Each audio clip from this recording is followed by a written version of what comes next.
I feel like so many times we think that just because we've talked about a few things a lot of times, we've solved that problem. But just because it's been spoken about a lot doesn't mean that we've solved that problem. There still is a long way to go. So I think the challenge for us producers is to produce something that is not just a pity sell or, saying like, please, we're local, please support us, but to actually compete fair and square in a commercial market when we have the power to purchase and say we want to make a Mother's Day gift box.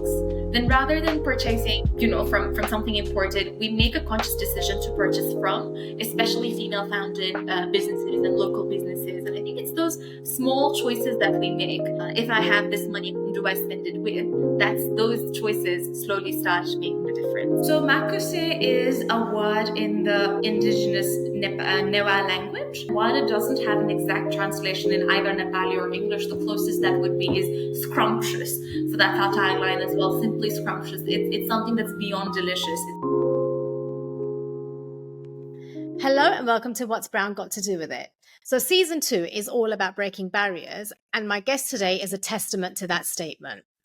I'd like to introduce you all to Anushka Shrestha, the title holder of Miss World Nepal 2019, co-founder and CEO of Makuse, a Nepali luxury dessert brand aiming to put the unique taste of Nepalese desserts on the international culinary market. Anushka also currently works as the regional manager for ACU, an Australian public university. Hi, welcome Anushka. Thank you so much for being here today. How are you? Thank you so much, Arya. I'm good. I'm glad to be doing this. I'm actually really excited because you are my first Nepali guest that I've had on the podcast. And one of the feedback from people that were listening in season 1 was that, you haven't had any Nepali guests. And I was like, I am trying so hard to get like a great Nepali guest. And you definitely came to mind. And I've learned and heard and read so much about you. And so I don't know where to begin because you are clearly a woman of many talents. But maybe we can begin. Like your journey started as Miss World Nepal 2019. How was that for you? Because how did you navigate representing Nepal, which is, predominantly a much smaller country, on a global stage? How was that experience for you? So pageantry, I always say pageantry means such different things in different countries. And I think I realized that and that was sort of reconfirmed so much more when I participated in Miss World in 2019, where we had 120 countries participate. So I think pageantry means different things in different countries. And in the context of Nepal, firstly, before the context of Nepal, I guess when we look at it globally, I realize that in some countries, pageantry is such a sport, right? Like you've got pageant coaches and the purpose is to sort of go and win and you've got training for it. So it's so much like a sport. In some countries, I found it so surprising that it was taken as something just for personal development. We had participants who just said that I just want to do this to enhance my CV. And I thought, hey, I'd never heard that before. In the context of Nepal, I think pageantry has always been a platform where the country, like the audience in itself, as well as the participants, take it as a platform to do a lot of social work from. So I think in the context of Nepal, pageantry was always something like, if you look at the questions that are asked to pageant title holders and winners, it's always, what have you done for the country and what do you plan to do with that title to do for that country? So it's always had that connotation. And I think for me as well, because I was working and studying in Australia. So I did my undergraduate in Australia and I was there when the thought of pageantry came about. I always say that I wasn't too passionate about too many things growing up. But pageantry was one of those things where I would go, what would I do if I was on that stage? So, always grew up looking at pageantry as a platform to get things done from in the context of Nepal. And that's why I participated. Being there amongst 25 contestants, it was definitely good prep going into the international arena. The 1 month spent in London was very, very interesting. And as you mentioned, while Nepal geographically is small, we like if you look at the population and the diaspora, it is quite huge and quite large. So to be out there and to be sort of recognized on a global platform with 120 participants was quite an experience. We got into the top 12 that year. We also Oh, won the wow. special called Beauty with a Purpose, which is sort of the heart and soul of Miss World. We also won the Multimedia Award, the head-to-head challenge. So yeah, it was a good year, 2019. Oh, wow, that's amazing. So actually, that was my next question was going to be like, what barriers do you think that you faced during that time, or barriers that you think you broke during that time, like during your whole journey in that whole Miss World journey? I think it's pageantry is often questioned again for its relevance in today's day and age, right? And I always look at pageantry personally as a tool, like I said, in the context of Nepal, while it does not claim to be sort of the itch person that, just an ideal woman is a kind of a pageant winner. That's not the case, but it's just another platform to get things done from. So I think getting in there, we obviously had a lot of preconceptions, I guess, of what a pageant would be like, how would it all work. But when I look at it on the national platform context as well, if I remember like the 25 contestants that were there, we all looked very different, right? We all had a different features. We all had different features, different body shapes and sizes. And I think in that sense, it was really a good testament to say that, hey, it's not just promoting a certain kind of beautiful. You've got all these different women, and we all look very, very different. So competing out there, being out there on that pageant, I think set up a good example as well, that there's not just certain one kind of beautiful. Going into Miss World then that was, I remember my first day of feeling quite intimidated, not gonna lie, because you feel like I'm 5'4", right? I'm 5'4", and I think that's quite an Asian height, 5'4", 5'5", Yeah. and you're in there and you've got these like really, really tall ladies, and they look gorgeous. They almost, I remember thinking, it feels like I've opened up Vogue and models have just walked out in real life. So you feel a little, oh my god, I'm not the tallest. I don't think I look the most gorgeous. So what is it? What am I going to do out here? What's it all going to be like? What's the next 30 days going to be like? And you'd think that perhaps certain countries have more of that pageanty feel, sort of like Latin America. They look very, very glamorous. So you feel like, hey, what's happening out here? So I think that my experience out there was that it really was an open platform for each participant out there to make a mark as we liked. So say, for example, for me, I knew that I love speaking. Say, for example, I love talking.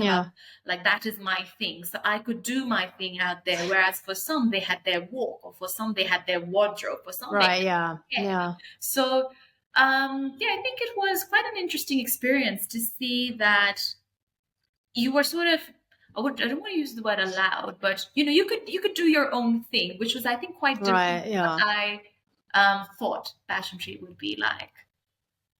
And how was it like? How did your family take to that when you turned around and said that, I want to do this? Is it, something that they encouraged, or were there some apprehensions around it?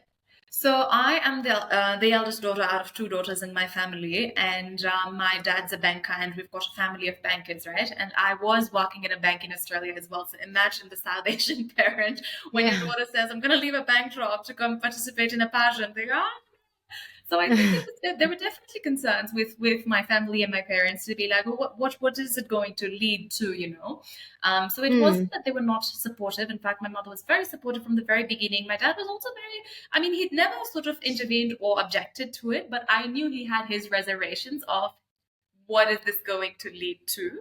But I definitely believe that if it wasn't for my family and how supportive they've been throughout the journey, because it is taxing. Like I said, pageantry has so many different elements to it. I remember a regular day would be 5 to 7 meetings, 5 to 7 changes. You're just running out and about. And one would not have the energy to do that if it wasn't for like a very, very strong backbone in form of family out there saying, you get up, you do you, we've got you. What do you need? You need shoes, you need lunch. What do you need? We're here. Oh, that's so nice. So how do you think the Nepali culture compares with maybe other South Asian countries, or South Asian cultures, sorry? especially when it comes to representing Nepal internationally? I Did think you have kind of like any experience, like when any culture clashes or, solidarity? Was it like a camaraderie that you were like, oh, we're like from the same region? Yeah, I think in today's time, Nepal is super supportive when it comes to not just pageantry but any international competition. So, as I Mhm. mentioned earlier, we won the multimedia award, and I think every pageant that Nepal competes in, be it Miss World, Miss Universe, or other sort of platforms where especially digital support is required, Nepalese all around the world just really, really come together, and there is that solidarity. Is like, hey, it's our person, it's Nepal all the Mm. way. That wasn't the case always. If we look back around, I guess 2004, around, there was a Uh-huh. lot of reservations, and there was a lot of protest, even like actual physical protests happening outside the gates as the national pageant happened Mm. inside the event hall. There would be actual Mm. protests happening outside because it is like, what is this commercialization of our daughters, and what is happening. And I think that Nepal overall right now is very supportive of passions and of individuality, no matter in whatever shape, be it Miss Mm. Nepal or Mr. Nepal, or even when there are pageants that are for and from the LGBTQAI community. We've got a lot of festivals that happen around it as well. So I think, Mm. having traveled to a few South Asian countries myself as well, I feel like Nepal is fairly, warm and welcoming and encouraging and supportive when it comes to either pageantry or just embracing individuality as a whole. Of course, every community has spaces to grow. There's no doubt about it. Like, we have Yeah. conservative people, and we've got a long way to go still. But I'd like to believe that it is a space where individuality has been has been welcome. Yeah. Yeah. But did you find yourself in any situations where, because obviously, India's so global, for example, and, we've had so many Miss Worlds and Miss Universes like come out of there. Did you ever was there any like competitiveness, or a pressure that, Nepal maybe is not as well known as maybe India is, and so that added pressure of really representing Nepal and trying to put that on the map? Was there any Yeah, sense of that? I think that Nepal has so many, things to its credit that I never actually felt that we were outshone. Right. Although in size, of course, there is China on one side and then there's India on the other three sides. But I Yeah. think Nepal was always already well known as the home to the highest peak, home to the 14 highest peaks. So it had many things to its own credit. But I think in the pageantry world as well, because if we look at pageantry, you're right, in terms of India and pageantry, India has had so many titles, that's definitely Mm. there. But when it comes to Nepal and pageantry, I think in the past 5, 7 years, if we look at the performance that Nepal has made, and again, coming to Mm. the social media fan following and the support that Nepalese all around the world do bring to these platforms, I think, yeah, Nepal was quite out there already. I don't think we'd be like, hey, there is a country called Nepal. That Yeah. conversation needn't happen. It was like, hey, you're from Nepal. Yeah, we love your people. You're like so supportive about pageantry. I love that. I love that for you. And yeah, it's great. And I think you're absolutely right, because Miss World itself has evolved so much that, Mm-hmm. and I think you said it beautifully, like beauty has changed. And so the traditional, back in the day, Miss World that you would see, I think that's just evolved. And the fact that you've got so many different kind of people now representing their countries is actually quite refreshing to watch. And that's probably why there's less objection to it maybe now than there was before. Do you find that? Yeah, perhaps it is also. I honestly have like this perception that pageantry is a tool, such as any other tool to get Mm. things done from. Like it's a passion that puts some attention and a lot of light on this perhaps one candidate, and it enables this platform to generate resources and to get things done from. So if you look at it from Mm. that context, perhaps people are seeing it from that context as well, of what past not just title winners but also participants have used that platform for, and seeing it from a utilitarian point of view, so to say that, Mm. this is one of the many good ways that are Mm. present to get things done from. So perhaps that could be another reason why it's gotten. Yeah, for sure.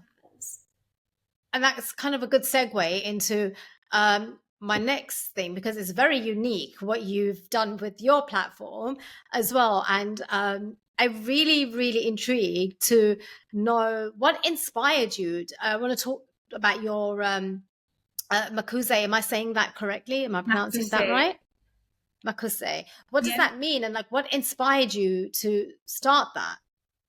So Makuse is a word in the indigenous Newa language, which is the indigenous group Okay. that I belong to. And while it doesn't have an exact translation in either Nepali or English, the closest that would be is scrumptious. So that's our tagline as Okay. well, simply scrumptious. It's something that's beyond delicious. It's sort of this lingering feeling that stays with you after you've had something like ridiculously delicious. So that's the feeling of Makuse. So traditionally, there would be desserts that have, honestly, in today's day and time, they have almost lost their presence a lot in the commercial market. Mm, So these would be desserts that, say, my parents grew up having and their parents grew up having, particularly from the Kathmandu Valley, which is where I'm born and brought up. mm, So from how pageant to Makuse, I honestly see it as the whole journey of pageantry was so much like, hey, look at me, I'm holding the flag of Nepal, look at me, vote for me, support me, and like, look at this as I go Nepal, Nepal. And did it all end then? Then that was a question that I think I'm very, big on efficiency. Like, I don't know if that is yeah. a good trait or not, but I really believe in something to be like fully utilized to its true potential. And I think Yeah. that was the same case for me, and the title as well is like, has all of this just finished on that stage? Then, like, yep, we made it to top 12. Do I just put that flag down now? Where do we Mm, channel all this energy that we've raised, not just in Nepal, but throughout the country, sorry, throughout the world of Nepalese and the well-wishers and the supporters of Nepal. So I really wanted to channel all that energy into something useful, to be honest. And I was looking for something to mm. channel it into. So my mother does a clothing line as well. She's into hand-woven Nepali fabric. So I thought, Oh, hey, wow. perhaps I could do that. But then I was like, that's mom's thing. And I would just keep talking about it to friends and well-wishers. And I think that is when this conversation came along with people that I consider my mentors. They were like, you just keep talking about how much you want to do something with this Nepali identity and take that flag Yeah. forward, so to say. This might be something that you'd be keen in. There's these desserts that have almost lost their relevance right now, and I actually had never had these desserts. So I was my team. Oh, I was like my target group. There's thousands of yeah. people like me who have not had these desserts because they've just not continued. And when I Mm, had my first mouthful of this dessert, when I went to the local markets, into the gullies, and I found this, and I had all these questions in my mind about, okay, I loved taking the Nepali identity global. I loved that. I loved project management, making things happen. So one of the project that we did for Miss World, won the Beauty with a Purpose Challenge. So that was all about working in a community, in a village that we're still continuing to work in. So I was like, okay, I oh, love project nice. management. So there was all these fragmented pieces, and I was looking for Mm, something to sort of channel it into. And I think when I had my first mouthful of that indigenous dessert, it just went, yep, this is it. I think this makes sense. So I'll channel all of this Nepali identity into bringing the Nepali dessert and the Nepali recipes more into the commercial mm. limelight. So that's how it all evolved. And how's it going for you, like promoting Nepali desserts on an international map? I think it's going very interesting, and we're in our fourth year. I mean, we started right during pandemic, right during the pandemic. Okay. I was COVID Yeah. positive the day of the launch. Imagine, we were all set to launch. I mean, it was going to be a virtual launch because we were in the middle of the multiple lockdowns that we had in November Mm. 2020. And the day of the launch, I tested COVID positive, so I was just quarantined Oh, in my wow. room. And we were just, because we're trying to take a humble recipe, and take it into something that is desirable, that is out there for the Mm, world to want. Um, and I think the first few years, it has really been positive in the sense that we feel like we've started taking the steps in the right direction. There's definitely a mm, long way to go, because technically, we're a dairy-based industry. It's all milk-based, so there's a lot to go into mm. the backward integration of things, into the supply chain of things. There's a lot of work Yeah. to be done. But I think the feedback that we've gotten so far, um, and the support that we've gotten from Nepalese and the well-wishers of Nepal all around the world, saying that, oh my God, this is the taste of our childhood. It had been forever since Oh, we had wow. something like this. So it's really good to see, and I'm excited every day about taking it further. Where is it like doing the most well that you maybe didn't expect it to?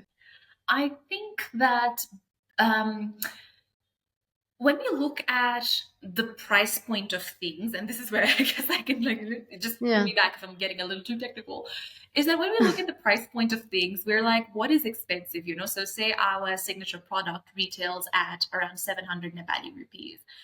Right. That from the Nepalese sort of expectations would be like, oh my God, it's too expensive. But then we feel so comfortable paying that amount, say, for a boba tea or Yeah. something out there. So I think that it is so much about us taking pride in our identity, because so many times Right. we Yeah. think that something quite Caucasian is cool, Yeah. something out Yeah. there Yeah. Yeah. pretty cool. It feels okay to pay $1,000 for a bag that might not even fit your cell phone, because it's desirable Yeah. and it's out there. But when you try to make your own indigenous product or your own homegrown thing and label like worth it, Yeah. not just stick a label on it and call it expensive just because, but just imagining that your local product can be worth Yeah. a certain price point too, and getting that accepted in the market. And I think that's been the most rewarding part, because Yeah. it's become so common that we try to hide so much of our own identity, so even accents for that matter. So where the word comes from, my indigenous community, we have a lot of accents, so to say, where we pronounce a few words differently. Now we would call the French accent sexy, and we call the British accent so nice and so sexy. But then when you have that indigenous accent, you go on and try to like sort of hide it. So this whole, I guess, perspective. I'm not saying that we've shifted it all, but I think that we've shaken a few things for the better. Yeah. But I do think that there is generally everywhere. I mean, I live obviously in the Middle East, and I see that there is a big push now for actually supporting more local businesses. And I think if anything COVID taught us was really to kind of support your local business. So I think it's great, when you are supported by your own people, so to say, because that's what's going to kind of push these things in an international market. Like, what countries do you supply to? So, like I said, because we're dairy, there's so many restrictions and there's so much work to do. Yeah, yeah, I think that our biggest consumer market is definitely people taking it abroad, because the Nepali diaspora is yeah, spread far and wide, and there's families going to yeah. travel there, their children, their relatives going out to study. So I think that's become the biggest market that does purchase our products. And what you said in terms of like people supporting your own local product, I think it's such an interesting point, because um, especially for say South Asian countries, or when we promote anything, say handicraft or more local, it's a two-way street. Like the consumers also have to choose and support the local business, but at the end of the day, they're Mm, not going to choose something that is uncomfortable or that's yeah, compromising on their taste, because at the end of the day, it is a global marketplace. So I yeah, think the of course. challenge for us producers is to produce something that is not just a pity sell, or saying like, oh please, we're local, please support us, but to actually compete fair and square in a commercial market. Now I say that because we're sort of a little bit at a disadvantage of sorts in the commercial and the global market space of things. I just request the consumers to give two extra chances to your local business. So you do your bit by sort of giving two extra chances to your local business, Yeah, and then it's up to the local business to then create something worthy within those two extra chances. yeah, of course. So it's both Yeah, parties doing their bit. Otherwise, it's really a vicious cycle where local products and handmade products, they're expensive because of the economies of scale, and then it's so difficult to break out of that. Yeah. how is that in comparison? I just want to go back to, you mentioned that your mother does Mhm. handicraft, and how is that for her? Because it's not something you see very often. And would you then promote that as well? Would it go hand in hand? Yeah, I think we do. So my mom's been a designer for more than 2 decades now, and after working as a designer in a farm, it's been dare say 7 years, not more than 7 years. It's been 10 years. Yeah, almost 10 years now, 9 years that she started her own label. And a lot with the handwoven fabric that would have otherwise remained in just a certain segment. I think what she's done is she's Mm. brought it to the commercial wardrobe. So I would wear it, say, to my graduation. I'd wear it at work. I know people wear it at weddings, like rice feeding ceremonies and things. So it's really done that. And she's inspired me to take things that to make commercial sense of the business as well. I think we definitely Mm. collaborate. I know we definitely collaborate. So we recently celebrated Father's Day, and in our Father's Day packages, we added a lot of the traditional topi, like the hat, the ties, Yeah, that's so and the scarves nice. and things that mom made. So I think every opportunity that we get to collaborate and work together, not just with mom's business, but also any local business, I think we do that. Yeah. I think that's one of the things that I'm pretty proud of in our 4th year running is anything that we curate, like a gift box or any, when we have the power to purchase, let me put it that way. When we have the power to purchase and say we want to make a Mother's Day gift box, then rather than Mm. purchasing from something imported, we make a conscious decision to purchase from especially female founded Yeah. businesses and local businesses. And I think it's those small choices that we make. If I have this Yeah. money, whom do I spend it with? That's those choices slowly start making the difference. Yeah, I love that. Small choices, big impacts. Love Yep. that. Um, so you mentioned before that obviously you're the regional manager for ACU. Mhm. How is that then? How does that work for you in kind of like, does that help to foster educational opportunities between Australia and Nepal? What is the role exactly?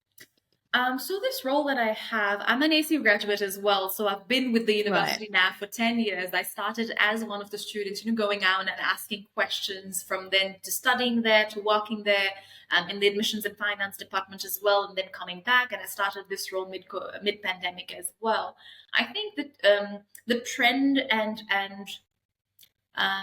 the trend mostly of Nepali students wanting to pursue a broad education is really on the rise. You would, dare I say, more Mm. than 50% of graduates, be it high school graduates or undergraduates, bachelor's graduates, they would choose to study sort of their next degree abroad.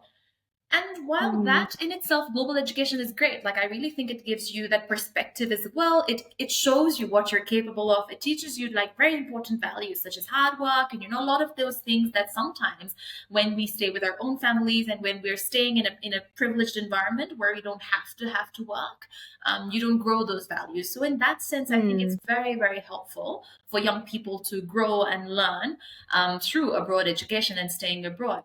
Having said that, with more than 2,000 people leaving the country daily for various things, Mm. job opportunities, for education, this has created a serious issue for Nepal as well, which is concerning. Mm. Now, I think I could spend days talking about this because it's sometimes I feel like abroad education has become sort of a scapegoat for people to blame that, people go abroad, that's why the country is facing shortages of Yeah. manpower and of labor and of youth, all of that. I feel like it's a more layered problem than this one solution that we say that, oh, that's exactly the problem. We've got to look at the root cause of things. So in that context, I think that international education, if taken in a positive manner, can really benefit not just the individual but the country as well, to develop the skill set, the mindset, and also um, that grit that is sort of required Mm. to build a developing country like ours.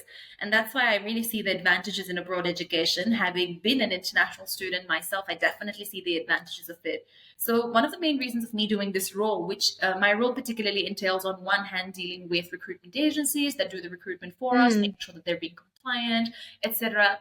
The other part is also really looking at how the institution engages with Nepal, because Nepal has Mm. been a very, very big international student body for Australia. And sometimes the engagement doesn't happen as much, perhaps because it's on the map, it appears a little too small in comparison to the Yeah. other Yeah. countries, right? So I look at what engagement opportunities can come in where the university and overall Australia can engage with Nepal in various contexts. So I think I really enjoyed doing that. Two of the major things that I'd say is, one is when we meet young people and they're sort of they're like, oh, maybe I want to go study nursing because I've got a friend there who said that it's important to do that, and I've got no clue what I want to do. Mm. And having that one-on-one conversation and just seeing their eyes sort of light up as you say, that's fine, you want to go, but why don't we approach it this way? Why don't you, what are you interested in? What do you really like? What does good look like for you 5 years down the line? And they sort of take that approach like, I'm Yeah. actually in the driving seat of my own future here. And I'm becoming an adult now that I'm 18. So having that conversation with a young adult, I think that is such a rewarding experience. So that's definitely one part.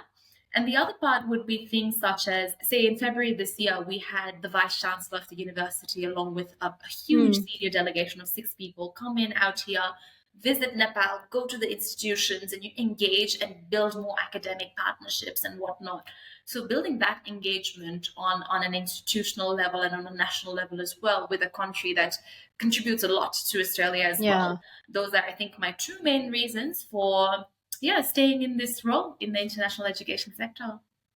But what is so one of the things that you kind of brushed upon as well, and I think that this is probably a problem that many developing countries do have, is that, you lose talent, you lose your nationals, and then they stay away. And so how do you then retain or bring that talent back? Like, what incentives are there? Because, if I go abroad and I see a different way of life, and I'm from England, I'm from London, I've come here and I've been here for 14 years. It's like, what will draw me back to go back and contribute to my own economy? Because then you're just going round in circles, right? It's you're never actually working to improve your economy or your country. Yeah, I think that is a question that a lot of our national leaders face right now. And if you ask me, if we were to go all like that Bollywood movie Nayak, right, or like a CM for a day, if it were up to me, I think it's we cannot deny the fact that we live in a globally competitive space right now. Like people are going to go towards better opportunities. It's so good that you mentioned right now that what we see as a problem of just people from developing countries migrating towards other countries for better opportunities. You yourself have come from a very developed country, but you've just chosen a different place to live because that makes sense for you personally, right? So I think that is a fact that our national leaders have to just accept, that we're not gonna, play a national card and be like, oh, you've got to do something for you. Of course, we've got to do something for our country, and we're going to look for opportunities maybe from abroad as well. But at the end of the day, it has to make sense for that individual, which means that that individual has to earn well, needs to be able to spend that earning well, needs to feel safe, secured, and a place where their hard work is fairly rewarded. And I think that has to be that's an economic issue, not overall as well. I mean, if we look at our public health workers and if we look at our minimum wage right now, which is very, very concerning, like in no way can you ask a person to say, you know what, just stay here and on the bare minimum instead of living this very good life abroad. Like we can't say that. We've got to make the opportunities out here worth it so that people stay. So I think there's definitely the economic challenge and honestly, where to start? I'm not an economist to give that larger solution, but say as a small business owner, I mean, I've got those two hats on, right? So what I say is, within our team, we've got to pay people fairly. You've got to pay them on time. You've got to pay them well. You've got to give people opportunities to grow. Give people a fair workspace. Not to say that we can't go into very much of a contribution-driven economy as well, where we sort of just rely on grants and things. That I really don't think that's a good way to go. And that's something that we need to be very, very cautious of as well as a developing country, that we don't become very aid dependent. But there is no other way out but to grow the economy. When people are able to earn better, who would not want to stick with their families and homes? And people, if there comes a time where people go abroad just because it's a choice to experience a different environment like you have, that would be amazing. But for a lot of the people, like I also come from a place of privilege where I might say like, oh, why choose to go abroad? But I can't say that when I know that there are people whose lives and whose earning capacities are like 100 times different if you stay in Nepal versus if you go abroad. Yeah, So of it has course. to Yeah. make sense for the people, for the person to stay here. It has to make economic sense. It also has to make Yeah. social sense. A lot of the times, Mm. even the young people are just labeled and they're sort of blamed like, oh, you young people, you don't care about the country, the family, you just think about yourself. When you look at the parents, they're actually the ones saying, especially, I think it is quite a South Asian thing as well to go, you Yeah. know, that person's son and daughter has gone abroad and they've made it and you've not made it. So young people feel that pressure as well. So Yeah. there's two generations to tackle for this problem. Yeah. It's actually really funny because, you know, for parents, or my friends or whatever, like in London or in America and stuff, you know, their parents will be like, and we're all living over here. And they're like, come home now. You know, you've just forgotten us, come home. And then we laugh at because they left like Pakistan, India, Nepal, Bangladesh to these countries for a better life. You know, and a lot of them, most of them left their parents, their families, and, you know, they've been there for decades.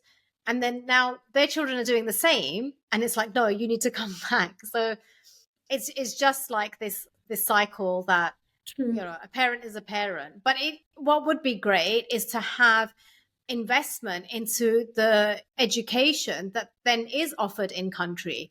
You know, so if not everyone can afford to travel abroad, but to really invest in your people, to say, okay, we're actually out of these universities, out of this education, we're producing some like really great, um, you know, people, students, young people that can really drive this economy forward. So I think I mean, that's a whole different conversation. And this took one a completely different turn, but there was a great opportunity there to lure people back. I'm just mindful of the time, Anushka. But before we finish, I always ask my guests, what's brown got to do with it for you? So what does it mean to you to be brown, to be South Asian, to be Nepali, and, you know, be on such a global platform? I love that name, by the way. I love that tag Thank because you. I think brown's got a lot to do with it. Um, I think that if we look at it as I guess, on a macro level, Browns have always felt a little bit inferior for a lot of things, Mm, right?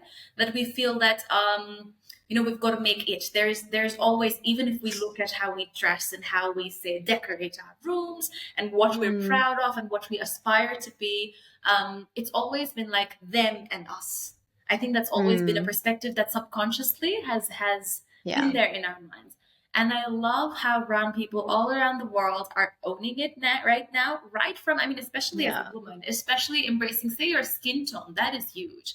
I mean, I'm not gonna lie, like we all had that fair and lovely stage, didn't it? But now to go, oh my God, I'm just gonna choose the foundation that matches my skin, that matches me because yeah, I love it. I think that's been such a perspective change. So brown's got a lot to do with how you feel, how confident you feel in a lot of situations, especially as a brown woman. Um, yeah, and I think acknowledging that and seeking solidarity across countries, such as this conversation that we're having, really does empower and enable. I feel like so many times we think that just because we've talked about a few things, a lot of times we've solved that problem. mm, But just because it's been spoken about a lot doesn't mean that we've solved that problem. There still is a long way to go. And I think that historically, everything that Brown had to do with it, that still needs so much undoing, that we need more of such conversations to happen so that, we come out just as confident, just as proud of our color and our culture going forward. Yeah.